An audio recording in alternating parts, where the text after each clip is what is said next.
With the Nintendo Switch having an extremely successful life cycle and the successor being eagerly awaited for quite a while now actually, I feel that the Nintendo Wii U somehow never got the respect it deserved. I'm not trying to convince you to buy the console or anything. I already did that many years ago, but I would like people to go, oh yeah, that thing did and led to some pretty cool things when they think of the system. So I compiled a list of interesting features first and general info. So let's not waste any time and let's just get into it.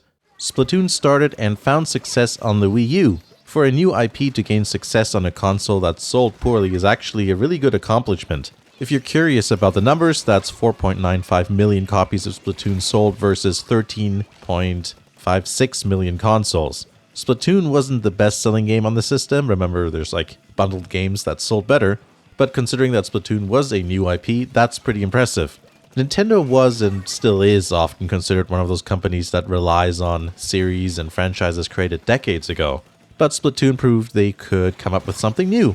I also think it did an almost impossible task, and that is making a kid-friendly shooter while still being attractive to players who are older. Oh yeah, another thing it also did was somehow make motion controls be the preferred way to play. Who knew that could happen, especially on a shooter? Once the Switch came around, there was enough buzz surrounding the game that its successor Splatoon 2 was highly anticipated and also became a huge hit. Just in case you're wondering, Splatoon 2 sold 13.6 million copies as of December 2022. That means it actually slightly beats the Wii U in total sales. Yes, the console. Makes you wonder how well the first game would have sold if the console was more popular. A notable amount of successful / highly rated Switch games first appeared on the Wii U. A couple of games that Wii U'd before they switched are Mario Kart 8, Super Mario 3D World, Donkey Kong Country Tropical Freeze, Pikmin 3, Hyrule Warriors, and those are just a couple there. For decades, people have been saying that if the games are good, then people will buy the console, but that doesn't seem to ring true completely, and it didn't with the Wii U. Those are all Nintendo games that were well received, and that's not enough to sell a console, it seems. There needs to be attractive third-party offerings as well. And of course the hardware matters too. The proof is that those games sold great once they were ported over to the Switch. In various other cases, instead of a port, they actually decided to do a sequel like with Splatoon and Mario Maker, and a couple of games here and there. Here's a bit of a multi-fact. The Wii U is Nintendo's first HD console. It was also the first console to come bundled with an HDMI cable from factory. But it's kind of like a by default sort of thing because it's the first 8th gen console to be released. The Xbox One and PS4 are from the same gen, and they also had HDMI cables bundled with them. They just were released later. Nintendo completely skipped the use of internal mechanical hard drives with the Wii U. That being said, internal storage wasn't exactly plentiful, with 32GB being the max. To go beyond, you need an external drive, so the lack of an internal drive wasn't exactly well received. It did work well with the Switch though, as by then microSD cards were pretty cheap. The Wii U was the last Nintendo console to have an optical drive. Nintendo's relationship with optical media is strange. At first, they wanted to make a Super Nintendo add-on with Sony that got cancelled, essentially creating a competitor for themselves. Talk about unintentional self-sabotage there. Then they were reluctant to adopt optical media. It took until the GameCube, and even then it was these tiny discs, not the best thing for developers since those lack storage space. And then with the Wii U, for some reason the disc edges are rounded. It feels strangely smooth. The Wii U Pro Controller has the longest battery life of any Nintendo controller.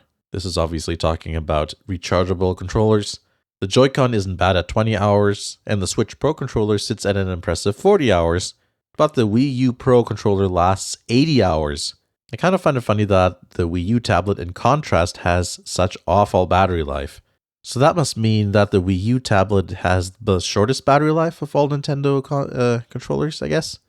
The Wii U can play just as many Zelda games as the Switch. Of course, this relies on the Virtual Console and the eStore for older games, so that means if you didn't buy the games on the Wii U before the online store closures, this won't apply, of course, unless you've modded your console there.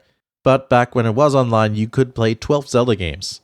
That's only one less than the GameCube, which is still the console that plays the most Zelda games of any Nintendo system. The Switch can play 12 games if you count Oracles of Ages and Seasons separately, which I do, even though they're paired games, I suppose.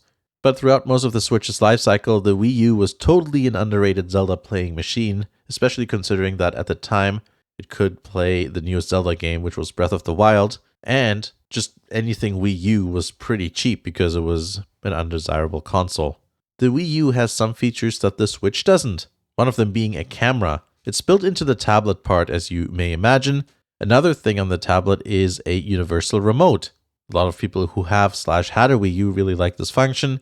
At the very least, it was an easy way to turn on the TV without having to grab the remote. It works without having to turn the console on, so that's pretty convenient. The Wii U had better streaming capabilities than the Switch. I'm not talking about streaming gameplay, but rather movies and shows. Netflix and Amazon Prime were on the Wii U, but not the Switch. I suppose most people aren't going to have a problem getting these services on other devices, so it doesn't really matter too much these days, but still, it is a complaint I've seen enough when it comes to the Switch not having that. And lastly, this may be obvious, but should be pointed out since there's people watching who may not know, the Wii U's lack of success led to the Switch. I've made tons of videos about the Wii U and Switch as well as their relationship with each other, but the main point is that people wished the Wii U tablet was the console itself. So that's basically what the Switch became. The tablet part was the main thing itself, and then you just have a dock if you want to play it on the TV. So those are some facts and things about the Nintendo Wii U I find interesting. If you didn't know much about the Wii U, I hope you see the system in the new light. And if you have anything interesting to share about the system, then post them in the comments below. Thank you for watching, and I'll see you again in the next video.